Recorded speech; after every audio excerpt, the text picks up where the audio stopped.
6절에서 18절 말씀입니다. 오늘 말씀은 룻기 1장에서 18절 말씀입니다. 저와 여러분께서 함께 교독하시겠습니다. 룻기 1장 6절에서 18절 말씀입니다.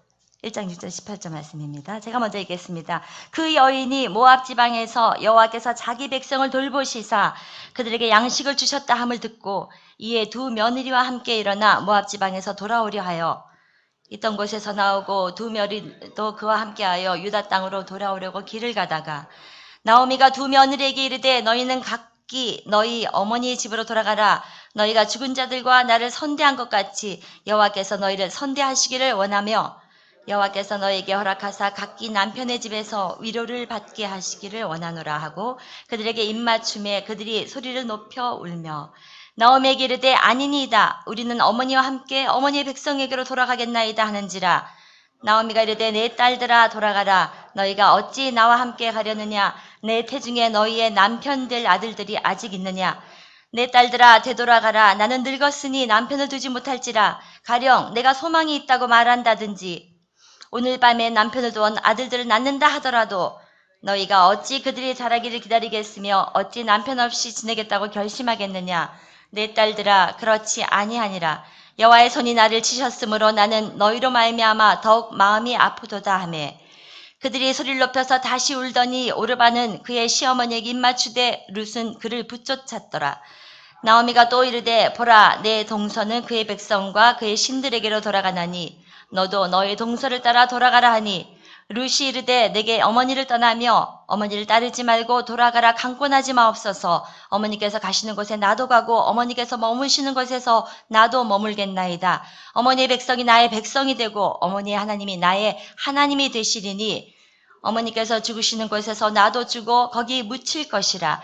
만일 내가 죽는 일 외에 어머니를 떠나면 여호와께서 내게 벌을 내리시고 더 내리시기를 원하나이다 하는지 함께 읽겠습니다. 나오미가 룻이 자기와 함께 가기로 굳게 결심함을 보고 그에게 말하기를 그치니라. 오늘 말씀은 어떻게 선택할 것인가 제목으로 최정호 전사께서 말씀 전해주시겠습니다. 수혜해 보신 성도님들을 주님의 이름으로 환영하고 축복합니다. 오늘은 어떻게 선택할 것인가 라는 제목으로 함께 룻기 1장의 말씀을 중심으로 함께 나누어 보겠습니다. 신명기 30장 말씀에 따르면 우리가 어떻게 선택하냐에 따라서 우리는 생명을 얻기도 하고 다음에 사망을 얻기도 하고 우리가 어떻게 선택하냐에 따라서 하나님이 주시는 복을 받을 수도 있고 저주를 받을 수 있다고 말씀하고 있습니다. 지난주에 함께 살펴보았던 1장 1절부터 5절의 말씀에 따르면 베들레헴에 살던 나오미의 가정, 그들은 흉년을 만나자 약속의 땅인 베들레헴을 버리고 하나님께서 가지 말라고 말했던 모압 땅으로 가는 잘못된 결정을 하게 됩니다. 그리고 그들은 그들의 했던 결정에 따라서 책임을 지게 되는데 그 책임은 굉장히 비극적인 책임이었죠. 자신의 남편이었던 엘리멜렉이 죽게 되고 10년 만에 아들 둘이 모두가 죽는 그런 비극을 경험하였습니다. 그렇습니다. 모든 사람은 자신이 하는 그 선택에 대해서 책임을 져야 합니다. 그런데 성도에게 주어진 하나님의 놀라운 은혜와 특권은 무엇이냐면 우리의 선택과 공로에 따라 주어지는 복과 저주, 그것을 넘어서는 하나님의 은혜가 있다는 것입니다. 자격 없는 자들에게 베푸시는 하나님의 놀라우신 은혜. 이 은혜가 하나님께서 저와 여러분들을 향한 하나님의 백성들을 향한 하나님의 본심인 것입니다. 그리고 이 은혜는 룻기 전체를 지배하는 두 가지 핵심 주제 중에 하나입니다. 민수기 6장에서는 이렇게 말씀하고 있습니다. 하나님의 마음이 어떠한지를 우리에게 잘 나타내고 있죠. 여호와는 내게 복을 주시고 너를 지키시기를 원하며 여호와는 그의 얼굴을 내게 비추사 은혜 베푸시기를 원하며 여호와는 그 얼굴을 내게로 향하여 드사 평강 주시기를 원하노라. 하나님은 우리에게 복을 주시고 우리를 지키시기를 원하시는 분이십니다. 그리고 자격 없는 우리에게 하나님은 은혜 베푸시기를 원하시는 것입니다. 우리의 삶의 문제 앞에서 어찌할 바를 알지 못해서 불안해하는 우리에게 하나님은 하나님이 위로부터 말미암아 주시는 하나님의 평강을 주시기를 원하는 것, 이것이 우리 하나님 아버지의 마음입니다. 저와 여러분이 믿고 있는 이 기독교 신앙의 특별히 우리 교회가 속해 있는 이 개혁주의 진앙의 교리를 거슬러 올라가다 보면 칼빈이 나옵니다. 그 칼빈이 종교개혁 당시에 5가지 기본 교리, 중요한 5가지 기본 교리를 말했는데 그것은 무엇이냐면 첫 번째는 모든 인생은 전적으로 타락했다는 것입니다. 우리의 인생에 근본적으로 타락하여서 하나님의 은혜가 없이는 우리가 하나님 앞에 나갈 수 없다는 것. 이것이 저와 여러분들의 신앙의 고백의 가장 근저에 있는, 가장 밑바닥에 있는 기본입니다. 그리고 우리의 선택은 하나님이 우리를 불러주셨던 이 하나님의 은혜는 우리의 공로 때문이 아니라 우리의 자격 때문이 아니라 무조건적인 하나님의 선택이라는 것이죠. 조건 없이 거저 주시는 하나님의 은혜라는 것입니다. 또한 세 번째는 불가항력적인 하나님의 은혜, 저항할 수 없는 하나님의 은혜가 저와 여러분에게 있다는 것입니다. 믿으십니까? 그 하나님의 은혜가 있기에 저항할 수 없는, 우리가 아무리 거절하려 하여도 거센 파도와 같이 우리를 향해 밀려오는, 날마다 밀려오는, 아침마다 새로우신 긍휼하심과 자비하심, 하나님의 은혜가 있기 때문에 저와 여러분이 오늘 이곳에서 하나님을 아버지라 부르며 예배할 수 있는 것이죠. 혹시 지금 이 순간에 여러분이 불신앙과 불순종과 또 여러분 안에 있는 연약함 때문에 힘들어하는 분이 있습니까? 하지만 그 하나님의 은혜는, 우리에게 임하신 하나님의 은혜는, 위로부터 말미암아 부어진 하나님의 저항할 수 없는 은혜는 오늘 여러분들을 추적하실 것이고 여러분을 덮어줄 것이고 결국 여러분들을 하나님의 그 날개 그늘 아래 품어주실 것이다 라는 그 믿음으로 함께 말씀을 나누었으면 좋겠습니다. 고통과 절망 가운데 신음하고 있던 어느 날 미망인이 되어버린 두 며느리와 함께 살았던 나오미에게 복된 은혜의 소식이 들려옵니다. 6절의 말씀인데요. 한번 같이 읽어보겠습니다. 룻기 1장 6절 말씀 시작. 그 여인이 모압 지방에서 여호와께서 자기 백성을 돌보시사 그들에게 양식을 주셨다 함을 듣고 이에 두 며느리와 함께 일어나 모압 지방에서 돌아오려 하여. 다시 베들레헴이 무엇이라고 했죠? 베들레헴의 뜻은 베트가 집이고 레헴이 빵이라고 했죠. 빵집. 하나님의 약속하신 그 풍요의 땅 빵집에 흉년이 들어와서 그들은 흉년을 피하기 위해서 모압으로 갔었는데 10년 만에 다시 하나님께서 베들레헴의 그 빵집에 또다시 새로운 풍년의 때를 주셨다는 이야기를 들었다는 것입니다. 그냥 고향 땅에 풍년이 와서 다시 살 수 있게 되었다는 것이 아니라 오늘 성경은 여호와께서 자기 백성을 돌아보셨다라고 말씀하십니다. 사랑하는 성도 여러분, 이것이 개인의 삶과 역사를 바라보는 우리 그리스도인의 안목이 되어야 합니다. 그리스도인의 안목으로 삶과 역사를 바라보는 것이 얼마나 중요한가요? 하나님께서 나를 돌보신다. 하나님께서 나에게 은혜를 베푸신다. 이때야말로 우리가 잘못된 결정했던 지난 날들의 잘못을 돌이키고 다시 하나님 앞으로 나아가야 할 때라는 것들을 기억하시기를 바랍니다. 그래서 시어머니 나오미는 다시 모압 땅을 떠나서 하나님의 약속의 땅, 하나님의 풍요의 땅, 그 베들레헴으로 돌아가기로 결정합니다. 앞서서 제가 은혜, 이것이 룻기의 중요한 두 가지 주제 중 하나라고 했는데 두 번째 중요한 축을 이루는 주제는 무엇이냐면 돌아가다입니다. 룻기에는 슈브라는 히브리어 동사가 7번 등장하는데 이것은 돌아가다라는 뜻이죠. 좀 말씀을 준비하다가 그냥 들었던 별로 중요한 건 아니지만 바깥 사탕에 보면 설경구가 나오지 않습니까? 그러면서 철길 앞에서 이렇게 손을 벌리고 외치듯 절규하듯이 나 다시 돌아갈래 라고 외치던 것이 기억이 났습니다. 돌아가야 합니다. 다시 베들레헴으로, 다시 하나님의 그 날개 그늘 아래로, 다시 하나님의 그 임재의 장소 앞으로 우리는 돌아가야 합니다. 이것이 룻기가 말하고 있는 두 번째 큰 주제입니다. 룻기에서는 7번이나 돌아가다라는 의미의 동사인 슈브를 반복하면서 절규하듯이 그 사망의 자리에서 이제는 돌아오라. 이제는 그 하나님의 임재가 없는 자리에서, 저주의 자리에서 돌아와서 축복과 생명과 하나님의 임재의 자리로 돌아오라라고 우리에게 촉구하고 있습니다. 사랑하는 성도 여러분, 하나님의 은혜, 신실하신 그 하나님의 한결같은 사랑, 막다른 인생의 골목에서 구원의 손길을 내미시는 분은 언제나 하나님이십니다. 하나님의 신실하신 은혜와 사랑, 그것은 오늘 우리를 살게 하는 것이죠.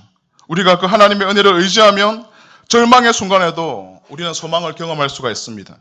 다시 축복과 생명과 은혜의 자리로 돌아오는 여러분 모두가 되시기를 주님 이름으로 축복합니다. 나오미에게는 당연히 고향으로 돌아가는 선택, 다른 대안이 없었습니다. 하나님께서 은혜를 베푸신다고 하셨으니까 다시 염치가 없지만 살기 위해서는 이 베들레헴으로 돌아가는 것 말고는 다른 선택이 없었습니다. 하지만 그의 두 며느리, 모압 여인 두 며느리에게는 또 다른 선택을 하게 하는 기로에 서게 만들었습니다. 7절부터 14절까지 말씀을 함께 읽어보겠습니다. 7절부터 14절까지 말씀 시작. 있던 곳에서 나오고 두 며느리도 그와 함께하여 유다 땅으로 돌아오려고 길을 가다가 나오미가 두 며느리에게 이르되 너희는 각기 너희 어머니의 집으로 돌아가라. 너희가 죽은 자들과 나를 선대한 것 같이 여호와께서 너희를 선대하시기를 원하며 여호와께서 너희에게 허락하사 각기 남편의 집에서 위로를 받게 하시기를 원하노라 하고 그들에게 입 맞추며 그들이 소리를 높여 울며 나오미에게 이르되 아니니이다. 우리는 어머니와 함께 어머니의 백성에게로 돌아가겠나이다 하는지라. 나오미가 이르되 내 딸들아 돌아가라. 너희가 어찌 나와 함께 가려느냐. 내 태중에 너희의 남편들 아들들이 아직 있느냐. 내 딸들아 되돌아가라. 나는 늙었으니 남편을 두지 못할지라. 가령 내가 소망이 있다고 말한다든지 오늘 밤에 남편을 두어 아들들을 낳는다 하더라도 너희가 어찌 그들이 자라기를 기다리겠으며 어찌 남편이 없이 지내겠다고 결심하겠느냐. 내 딸들아 그렇지 아니하니라. 여호와의 손이 나를 치셨으므로 나는 너희로 말미암아 더욱 마음이 아프도다 하매 그들이 소리를 높여 다시 울더니 오르바는 그의 시어머니에게 입 맞추되 룻은 그를 붙여짰더라. 선택의 갈림길에서 오르바는 다시 자기의 집 모압 여인이었죠. 모압으로 돌아가는 결정을 하게 되지만 룻은 모압 땅 자기 어머니의 집으로 돌아가지 아니하고 시어머니를 따라서 베들레헴으로 끝까지 따라가기로 결정하게 됩니다. 그렇다면 두 사람이 내린 결정의 근거는 무엇일까요?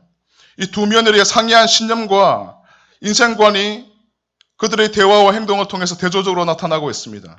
그들이 어떻게 선택했는가를 살펴보면서 오늘 우리는 우리 인생에서 만나는 많은 일들에서 어떻게 과연 그리스도인답게 이 마치 엘리멜렉은 여호와는 나의 하나님이다라는 이름을 가졌지만 그 이름에 합당하지 못한 선택을 하다가 결국은 죽게 되었는데 우리가 그리스도인이라는 이름으로 살아가면서 어떻게 하나님이 기뻐하시는 선택을 하면서 살아갈 것인가 하는 그 중대한 물음에 대답을 얻으시기를 바랍니다. 오늘 본문에는 3명의 사람이 등장합니다. 시어머니 나오미 그리고 두 며느리 오르바와 룻. 이 3명의 선택을 한 명씩 찾아보면서 우리의 선택은 과연 어떠한가? 지금 나는 어떻게 그리스도인으로서 이 땅을 살아가면서 어떤 선택을 하며 살아가고 있는가를 한번 돌아보시기를 바랍니다. 첫 번째 나오미의 선택입니다. 나오미의 선택은 자신에 대한 선택보다 두 며느리를 어떻게 할 것인가? 이 며느리를 돌려보내야 하는가? 아니면 데리고 베들레헴으로 가야 되는가? 여기에 초점이 맞춰져 있죠. 그런데 나오미의 결국의 선택은 두 며느리에게 그들의 고향에 머물라고 말하고 있습니다. 그들의 고향은 어디였습니까? 어디였죠? 모압이었죠. 두 며느리를 그들의 고향의 모압에 머물라고 한 것은 인간적으로 볼 때는 굉장히 정이 많고 따뜻한 잘한 선택처럼 보일지도 모르겠습니다. 그러나 믿음의 눈으로 본다면, 영혼의 관점에서 본다면 이것은 대단히 잘못된 선택임을 이내야 알 수가 있습니다. 단순히 고향에 머무는 것이 아니라 하나님을 버리고 그들이 섬기고 있던 모압 땅에는 그모스라는 신이 다스리고 있었습니다. 그 그모스 신을 다시 섬기라라는 결정과 똑같은 선택이죠. 15절의 말씀을 한번 읽어보겠습니다. 시작. 나오미가 또 이르되 보라 내 동서는 그의 백성과 그 신들에게로 돌아가나니 너도 너의 동서를 따라 돌아가라 하니. 나오미가 며느리의 육신의 행복을 생각하는 것은 굉장히 잘한 일이죠. 잘 되어야죠. 잘 살아야죠. 한평생 사는 인생 행복하게 살아야죠. 그러나 우리의 육신의 행복보다 더 중요한 것은 영혼의 행복이지 않겠습니까? 나오미의 선택은 하나님을 신뢰함으로 하나님의 자녀가 되어 영원한 행복, 영혼의 행복을 도모하는 것과는 아무런 상관이 없는 선택을 하도록 며느리들을 종용하고 있습니다. 따라서 이 선택은 감상적이고 육신적이며 불신앙적인 선택이라고밖에 말할 수가 없습니다. 나오미는 어떠한 그럴싸한 이유를 대더라도 나오미는 육신적인 선택을 했습니다. 그런데 가만히 돌아보면 그리스도인 중에서 이 나오미와 같은 선택을 하는 사람들이 얼마나 많은지 모릅니다. 여기 계신 많은 부모님들이 계신데요. 우리의 부모님들, 그리고 우리 자신들을 돌아볼 때 인생의 중요한 시간들 앞에서 우리는 어떤 선택을 지금 하고 있습니까? 특별히 우리나라 같은 경우는 교육열이 이게 많은 나라인데 고3 수험생들, 고3 수험생의 자녀를 둔 부모님들은 어떤 선택을 하고 있나요? 우리 교회는 제가 잘 모르겠습니다, 솔직히. 하지만 많은 이 한국 교회 평균을 보면 고3 수험생들을 둔 부모들은 자녀들을 1년 동안은 하나님 앞에 예배 드리는 것보다 오히려 그냥 주일에도 학원 가고 공부하는 것들을 더 종용하는 것을 흔하게 볼 수가 있습니다. 이것은 나오미의 선택과도 같다고 말할 수가 있죠. 우리는 엊그제 3일간의 연휴를 경험했습니다. 이 연휴가 되면 예배마다 자리가 너무나 많이 비는 것을 볼 수가 있습니다. 제가 담당하고 있는 초등부에도 3분의 1이 결석을 했더라고요. 제가 잘 못 가르쳤기 때문이겠죠. 그리고 제가 또 담당하고 있는 요셉 청년부도 적지 않은 아이들이 결석을 해서 제가 확인을 해보니까 어떤 아이들은 가족들과 함께 여행을 가고 가족들이 하나가 되는 시간이 필요하니까요. 여가를 즐겨야 하니까요. 예배보다도 주일 성수보다도 여행 가는 것들을 택하고 있고 어떤 사람들 3일간의 여유가 있으니까 공부 열심히 하는 친구들은 그 3일 동안 인터넷 강의를 들으면서 부족했던 공부를 많이 하고 있는 친구들도 있었고 어떤 친구들은 공부하느라 며칠 동안 잠을 못 자가지고 그날 푹 잤다고 말하는 사람들도 있었습니다. 많은 선택에 그들이 주일날 여행을 할 것인가, 공부를 할 것인가, 예배를 할 것인가, 잠을 잘 것인가 선택해야 하는 많은 선택의 순간들 중에서 우리의 요셉의 청년들 같은 경우에 보면 어떠한 이유를 대든지 그들은 육신적인 선택을 했던 것이죠. 우리의 자녀들과 우리 자신의 육신적인 문제에 관심을 갖고 선택하는 것도 굉장히 필요하고 중요한 일입니다. 왜냐하면 우리는 이 땅을 디디며 살아가기 때문이죠. 그러나 그것이 우리의 영혼의 문제를 전혀 고려하지 않는 선택이라면 우리는 나오미의 모습을 닮은 육신적인 선택을 하는 사람일 수밖에 없습니다. 결국 거기서는 가치관의 문제이죠. 우선순위의 문제입니다. 육신적으로 잘 살고 출세하는 것은 우리 모든 인생에게 중요한 일입니다. 그러나 우리의 생사화복을 주관하시는 그 살아계신 하나님 앞에서 내가 어떤 사람으로 평가받을 것인가. 지난주에도 말했던 것 같이 우리가 주님 보좌 앞에 섰을 때 주님이 나를 어떻게 평가하실까. 이것은 훨씬 더 돌이킬 수 없는 더 중요한 문제이죠. 이에 대한 관심과 가치를 망각한다면 우리는 대단히 잘못된 선택을 할 수밖에 없는 것입니다. 두 번째 선택은 오르바의 선택입니다. 오르바는 시어머니 나오미를 따라 베들레헴으로 가는 중간에 시어머니가 첫 번째는 돌아가라고 하니까 눈물을 흘리면서 그럴 수 없노라고 나는 어머니를 따라가겠노라고 말을 합니다. 하지만 두 번째 시어머니 나오미가 돌아가라 내 어머니 집으로 돌아가라고 했을 때 너에게 나는 그 아들을 보장해 줄 수 없고 너에게 안정감을 줄 수도 없고 너에게 어떤 편의를 제공해 줄 수도 없다라고 말하자 결국 이 오르바는 자기 어머니 집으로 돌아가는 선택을 하게 됩니다.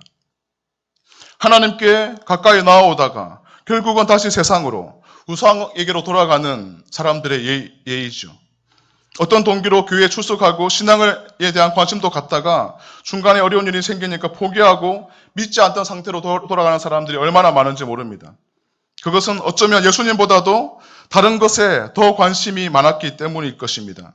세상에 대한 사랑이 주님에 대한 사랑보다 더 클 때 신앙을 찾던 길에서 돌아서는 사람. 이것을 마태복음 13장에서 씨 뿌리는 비유에 보면 심령이 돌밭과 같은 사람이라고 묘사하고 있습니다. 말씀을 듣고 즉시 기쁨으로 받지만 그 속에 뿌리가 없어 잠시 견디다가 말씀으로 말미암아 내가 믿고 있는 이 신앙으로 말미암아 환난이나 박해가 나에게 주어질 때 금방 넘어지는 사람.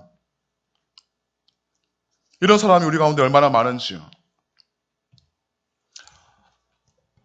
제가 이번 주에 한 통의 문자를 받았는데 여기 이 자리에 안 계시니까 좀 편안하게 말씀을 하겠습니다.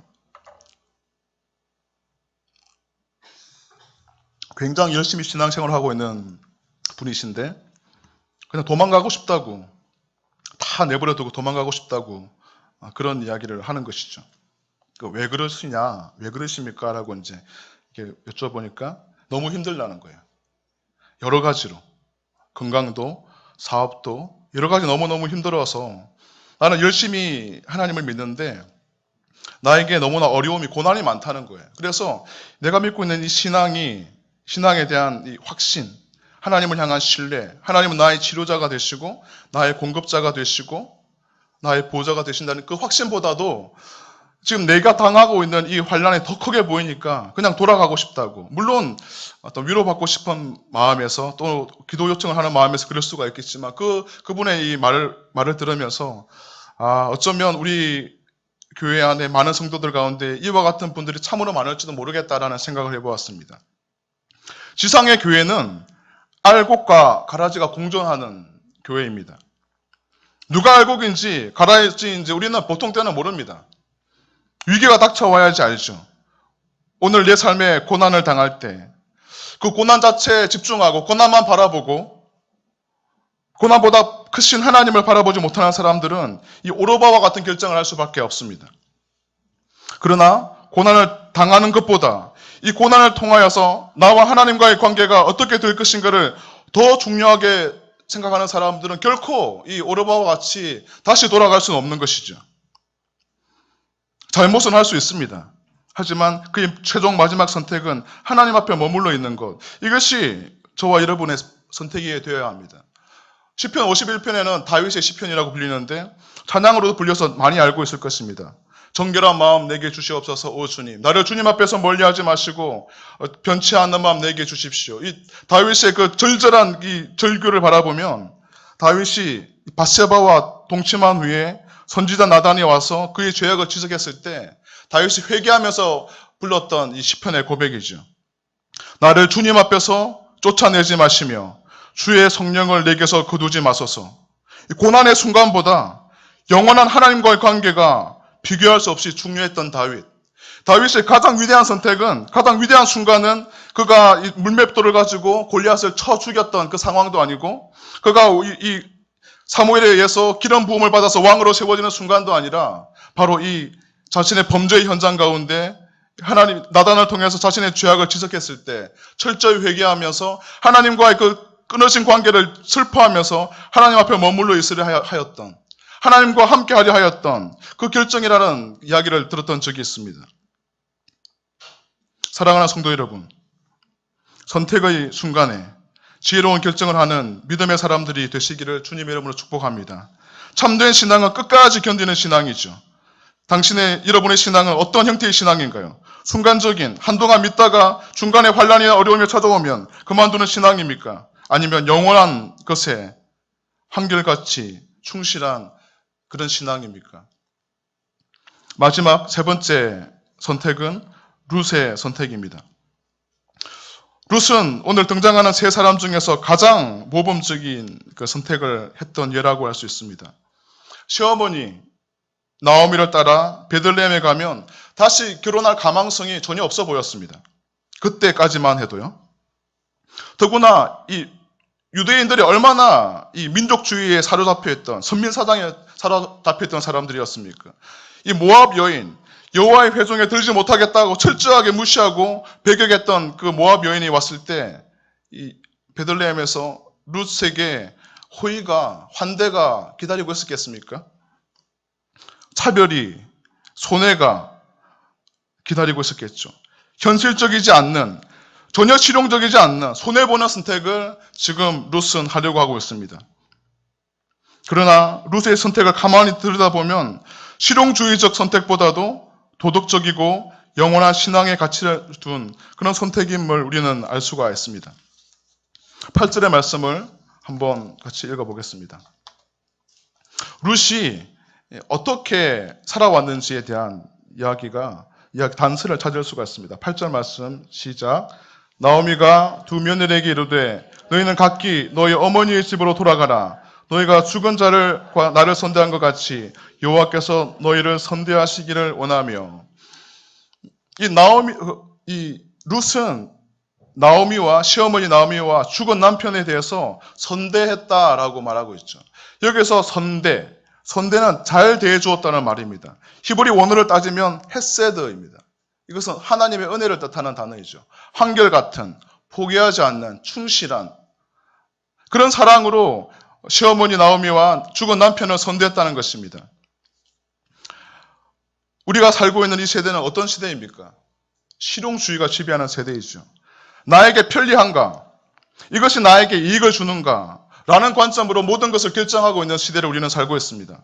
그리스도인들도 크게 예외는 아닌 것 같습니다. 실용주의는 도덕적 정당성을 묻지 않습니다. 현대인들은 이것이 정당한가? 옳은 일인가? 라는 질문보다 이것이 나에게 얼마나 이익을 줄 것인가? 라는 질문을 더 많이 합니다. 나에게 얼마나 많은 연봉을 줄 것인가? 얼마나 많은 쾌락과 기쁨을 줄 것인가?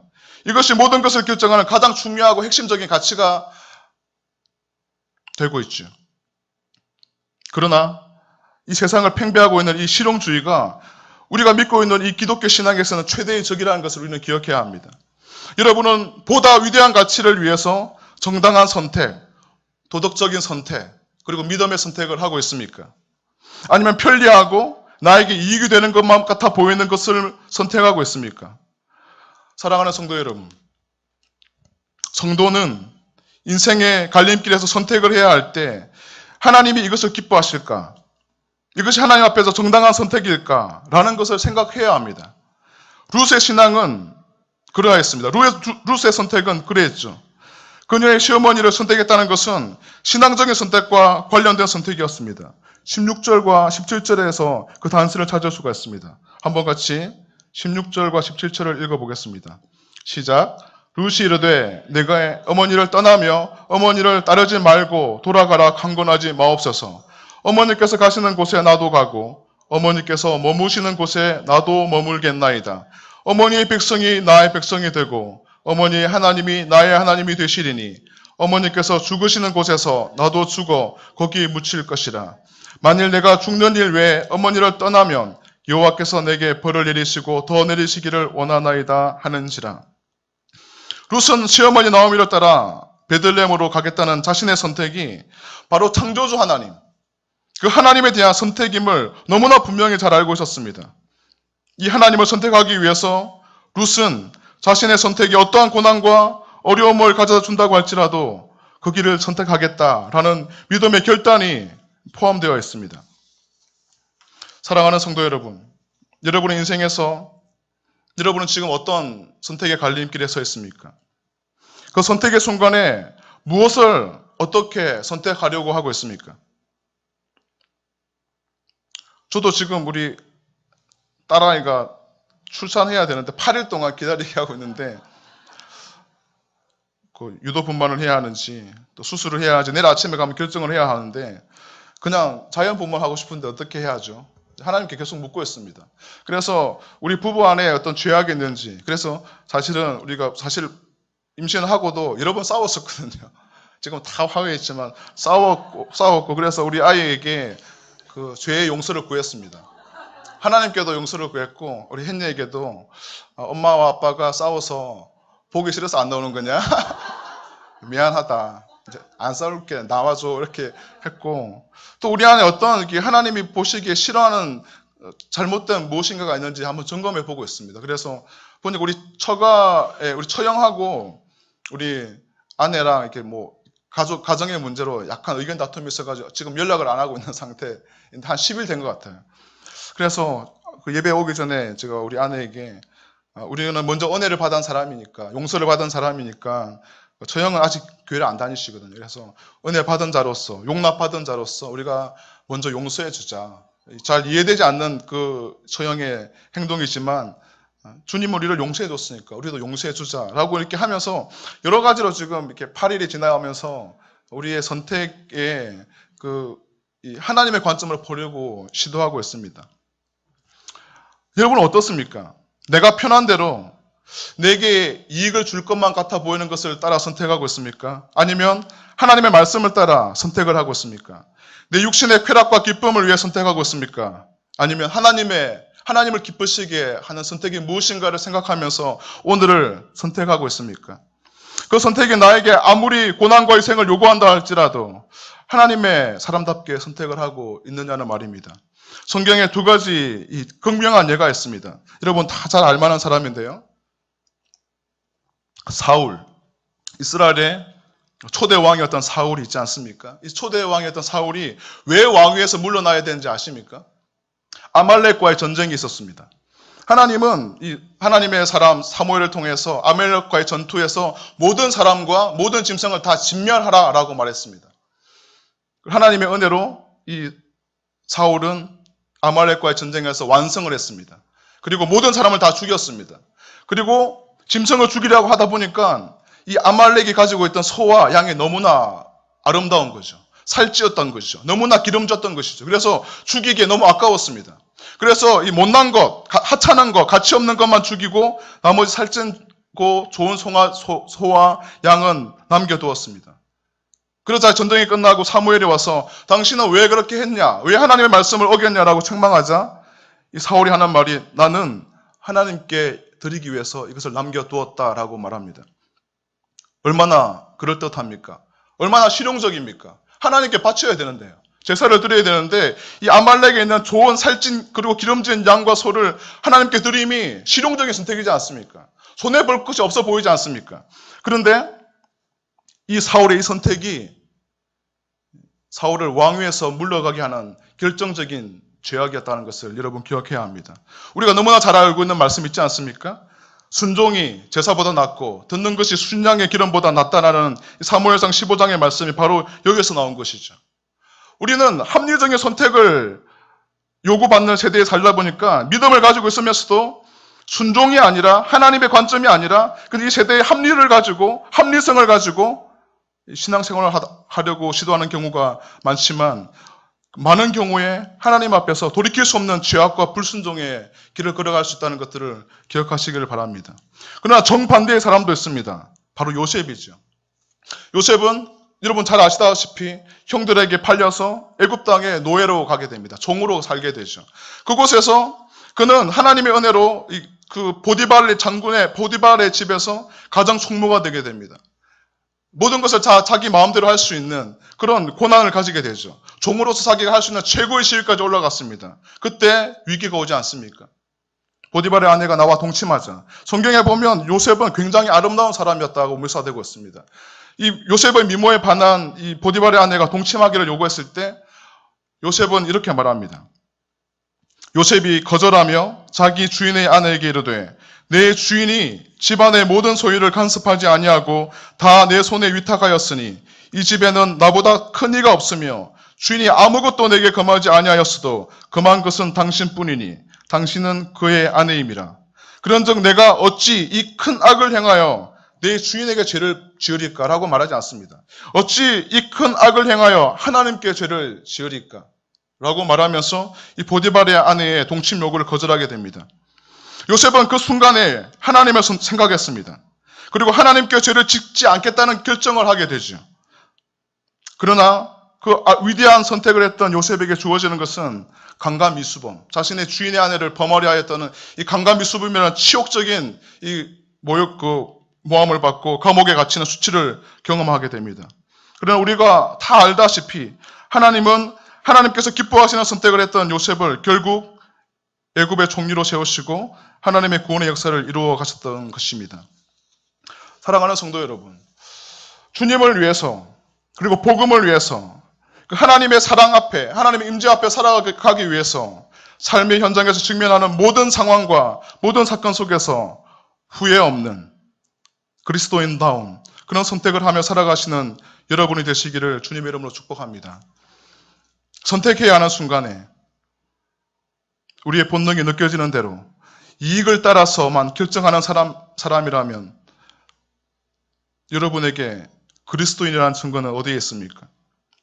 단 한 번도 여러분의 생애 가운데 하나님의 뜻에 대한 진지한 추구와 그리스도인다운 선택과 결단의 경험이 없다면 어떻게 우리가 그리스도인이라고 말할 수가 있겠습니까? 믿음으로 영원한 관점에서 하나님 앞에서 서는 그날을 기억하면서 생각하며 살아가는 여러분이 되시기를, 그래서 모든 순간 믿음으로 승리하는 여러분이 되시기를 주님의 이름으로 축복합니다. 마지막으로 룻은, 시어머니를 따라가려 했던 이 룻은 이 모압을 버리고 베들레헴으로 가려 했던 이 순간에 룻이 엄청난 무엇인가를 기대했겠습니까? 그의 선택에 있어서 룻은 자신이 이 모압이 아니라 베들레헴을, 이 그모스가 아니라 하나님을, 자신의 어머니가 아니라 이 나오미를 선택하는 이 순간에 이 룻은 어쩌면 이 선택이 얼마나 위대한 선택인지, 얼마나 자신의 인생을 송두리째 바꾸어 놓는 선택인지 몰랐을 것입니다.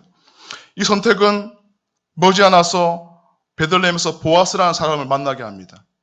그리고 그와 결혼을 하게 되고 그 후손에서 이스라엘의 역사상 가장 위대한 왕 다윗이 태어나게 되고, 그 다윗의 계보를 통하여서 온 세상의 구주가 되시는 예수 그리스도가 태어나게 된다는 것을 어쩌면 룻은 상상조차 못했을 수 있습니다.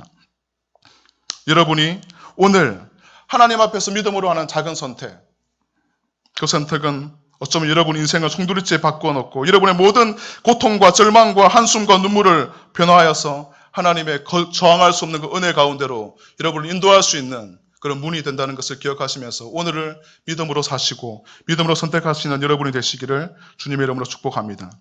말씀을 기억하면서 한번 기도하겠습니다. 오늘 말씀에 보면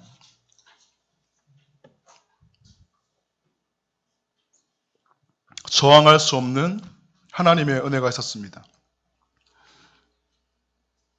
날마다 넘어지고 잘못된 선택을 하고 실수하고 하나님 앞에서 불신앙하고 불순종하면서 불완전한 모습을 살아가는 우리이지만 우리가 소망이 있는 것은 하나님의 은혜, 저항할 수 없는 하나님의 은혜가 있다는 것입니다. 하나님, 오늘 나에게 이 저항할 수 없는 하나님의 은혜로 덮어주십시오. 나의 모든 과거의 잘못을 만회할 수 있도록, 나의 모든 죄악들을 맑게 씻길 수 있는 하나님의 은혜가 내 삶을 하나님 채워주시고 흉년이 들었던 내 삶에 다시 풍년을 경험할 수 있는 복된 은혜를 부어주십시오. 또한 우리는 날마다 많은 선택의 순간에서 나오미와 룻과 같이 실용주의적인 선택을 하며 이 세상의 현세적인 복만을 추구하며 살아가는 그런 자들이 아니라 룻과 같이 하나님을 생각하며 영혼을 생각하며 믿음을 생각하며 그렇게 믿음 앞에서 하나님 앞에서 선택하며 살아갈 수 있는 믿음의 사람이 될 수 있도록 하나님 나에게 용기를 주시고 은혜를 내려주십시오. 그래서 나의 작은 믿음의 선택이 하나님의 그 위로부터 말미암아 부으시는 놀라운 은혜를 경험할 수 있는, 축복을 경험할 수 있는 하나님 문을 열 수 있는 형통함을 하나님 나의 삶 가운데 부어 주시옵소서. 우리 주의 이름을 한번 부르고 기도하시겠습니다. 주여! 하나님 아버지, 감사와 찬양을 드립니다. 오늘 룻기를 통하여서 어떻게 선택할 것인가 말씀하여 주셔서 감사합니다. 하나님, 베들레헴 약속의 땅을 버리고 흉년을 피하여서 모압 땅으로 갔던 그들에게 주어진 것은 남편이 죽고 두 아들이 죽는 비극을 경험하는 어떤 것들을 바라보면서 우리는 그들과 같이 되지 아니하도록 오늘은 믿음의 선택을 하며 하나님의 약속의 땅 베들레헴에 머물며 믿음으로 이 땅을 살아가기를 결정할 수 있는 사랑하는 성도님들 될 수 있도록 주여 인도하여 주시옵소서. 하나님, 이 고통 가운데 있던 이 나오미와 그 두 며느리 가운데 하나님께서 베들레헴에 양식을 주셨다는 그 은혜의 소식이 들렸던 것처럼 하나님, 비록 지금 우리가 죄악으로 인하여서 하나님 불신앙과 불순종으로 인하여서 하나님이 주시는 그런 하나님의 징계를 경험하고 있다 할지라도 하나님, 당신께서 부어주시는 그 은혜의 소식을 듣게 하시고 하나님의 은혜의 소식이 들려질 때 다시 당신의 은혜의 보좌 앞으로 나아갈 수 있는, 다시 돌아갈 수 있는 사랑하는 성도들 될 수 있도록 주여 인도하여 주시옵소서. 너희가 긍휼하심을 받고 때를 따라 돕는 은혜를 얻기 위해서 하나님의 은혜의 보좌 앞으로 담대히 나아갈지라 말씀하셨사오니 다시 돌아갈 수 있도록 하나님, 다시 당신의 그 얼굴을 구하며 당신의 그 은혜의 보좌 앞으로 나아갈 수 있는